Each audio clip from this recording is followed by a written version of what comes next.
ہے، سب سے پیار کرو۔ یہ ساری مسجدیں کسی مسلک کی ہٹیاں نہیں ہیں، دکانیں نہیں ہیں۔ ہم لوگ سمجھتے نا بریلویوں کی مسجد، اہل حدیثاں کی مسجد، دیوبندیوں کی مسجد، وہابیوں کی مسجد، اور بھائی صاحب ان کا مسلک اپنی جگہ، مسجد اللہ کا گھر ہوتا ہے۔ بولو سبحان اللہ۔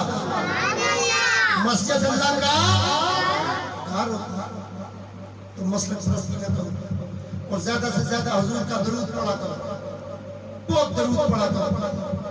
ہر وقت گھر میں غیبت ہو رہی ہو روک دو، درود شریف پڑھو۔ اسی طرح ہر روز رات کو جا کے جب بچے سو جائیں تھوڑا ٹائم ذکر بھی کیا کرو، رو کے یا اللہ بھولا ہوا آ گیا ہوں، ساری زندگی کا حساب تو نہیں کرتا، ایک آج کے دن کا حساب کر رہا ہوں، سارا دن جھوٹ میں لگا رہا ہوں، جھوٹ میں لگا رہا ہوں، جھوٹ میں لگا رہا ہوں، ایک سچ کرنے جا رہا ہوں، یا اللہ میرے ماضی کو بھلا دے، میرا مستقبل چنگا کر دے۔ بولو سبحان اللہ۔